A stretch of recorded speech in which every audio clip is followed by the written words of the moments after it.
Morning Business. Le débat. La ministre du Travail, Elisabeth Borne, y tient. Elle convoque les partenaires sociaux demain. A-t-elle raison, Nicolas? Est-ce qu'il faut la faire, cette réforme? Il y a une mesure dans cette réforme qui est nécessaire. Alors, il est certain qu'elle fait des perdants, la réforme. Il n'y a aucun problème là-dessus. Et qu'elle part du principe qu'en durcissant les conditions d'accès à l'assurance chômage, dans certains cas, qui sont très difficiles à chiffrer, ça peut être une incitation à un retour à l'emploi un petit peu plus rapide. Et puis, il y a un volet purement budgétaire. D'ailleurs, c'est ce que dénoncent aussi les syndicats. Et objectivement, c'est pas faux. L'idée est d'économiser entre 1 et 1,3 milliard d'euros tous les ans. Effectivement, ça paraît un peu dérisoire, ces montants, quand on les confronte au déficit prévu en 2022 de 70 milliards d'euros. On se dit... économiser 1,1 milliard. Bref, il y a une mesure qu'il faut absolument appliquer, qu'il faut conserver, et elle fait partie des 4 mesures qui sont encore au menu de cette réforme. Ouais. C'est la plus compliquée, c'est la plus technique, la plus pénible à expliquer, mais c'est le fameux calcul du salaire journalier de référence. C'est une méthode de calcul qui a été mise en place, qui fait que dans certains cas, et d'ailleurs du fait des salariés ou du fait des employeurs, en organisant ces périodes de travail à mi-temps sur la moitié d'un mois, on arrive, c'est vrai, à avoir une indemnité à la fin du mois qui fait qu'on gagne pratiquement autant que si on était à temps plein. C'est une réalité. Et ça ne concerne pas l'épaisseur du trait, ça concerne entre 900 000 et 1 million de personnes tout de même. Oui. C'est une anomalie d'avoir un système d'indemnité au chômage qui fait que c'est une incitation finalement à organiser son travail plutôt à mi-temps qu'à temps plein. Et donc là, la mesure technique consiste à transformer le mode de calcul du salaire journalier de référence en mode de calcul du salaire mensuel de référence. Et alors, ce qui est fondamental dans cette histoire, c'est que le montant global qui sera versé à la personne concernée ne baisse pas. Simplement, elle touche moins, cette personne, tous les mois, mais elle va toucher cette somme plus longtemps. Après, il est certain que les autres mesures, que ce soit la dégressivité pour les allocations des cadres ou le fait de donner accès à l'assurance chômage, non pas au bout de 4 mois, mais au bout de 6 mois, sont des mesures qui, oui, effectivement, sont des durcissements et qui feront, là, à l'évidence, des perdants. L'UNEDIC a calculé qu'il y avait 4 allocataires sur 10 qui devraient être perdants de cette réforme, ce qui représente environ 850 000 personnes.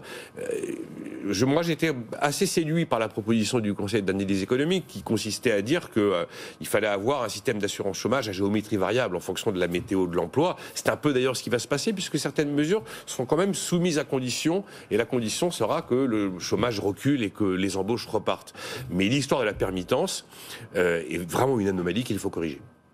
Jean-Marc Daniel. Oui, d'abord une petite précision. Je vous avais repris la semaine dernière sur la différence entre déficit et dette. Je vais me permettre de refaire la même chose avec Nicolas. Les 70 milliards, c'est pas un déficit, c'est une dette. J'ai dit dette ?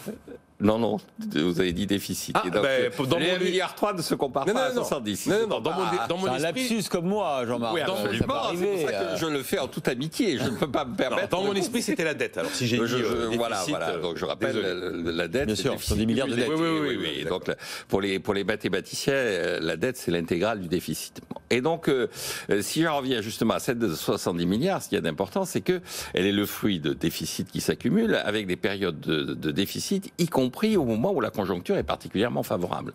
C'est-à-dire qu'un système qui est un système de chômage, d'indemnisation du chômage, devrait être en déficit dans les périodes de récession, de ralentissement de l'activité économique, et en revanche, devrait être en situation de dégager des excédents pour compenser ce déficit, pour rembourser la dette accumulée.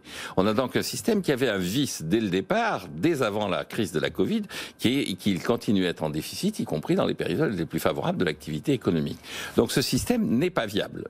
Alors par rapport à ça, on s'oriente manifestement, et on le voit, c'est la ministre du Travail qui est particulièrement mobilisée sur ce dossier, elle insiste, c'est-à-dire qu'on s'oriente vers une nationalisation de l'assurance chômage. Donc il y a un premier enjeu, à mon avis, qui est un enjeu plus politique qu'économique, c'est est-ce que l'assurance chômage, qui était le dernier lieu où fonctionnait le paritarisme, va être nationalisée comme l'a été la sécurité sociale à l'époque du plan Juppé. Ce qui me frappe, c'est effectivement dans la résistance des syndicats, une forme de résignation. Il y a une sorte de résistance pour le principe, c'est-à-dire, de toute façon, on a perdu, donc c'est on va faire une dernière manifestation d'opposition, une dernière série de critiques, et puis on va se laisser aller au fait que effectivement l'État dans cette affaire a une position de force parce que c'est lui qui, in fine, garantit la dette. Le véritable problème de l'UNEDIC, c'est d'avoir consenti à ce que la dette soit garantie par l'État, c'est-à-dire que ça met la situation entre les mains de l'État. Alors moi, à titre personnel, je pense qu'effectivement il y a des mesures techniques à prendre, le rapport du Centre d'analyse économique, mais il est évident que je ne peux pas terminer cette chronique sans dire que la solution, c'est la privatisation. Ça n'arrivera pas. On a vraiment pris le chemin de la nationalisation. Parce que je suis d'accord avec mais dans les faits, mais je le déplore. Voilà, dans les faits, on a commencé à transférer une partie des cotisations chômage sur l'impôt. Et donc, ça veut dire qu'un système un système d'assurance qui reposait sur de la cotisation tend à devenir un système de solidarité qui repose sur l'impôt. Merci à tous les deux.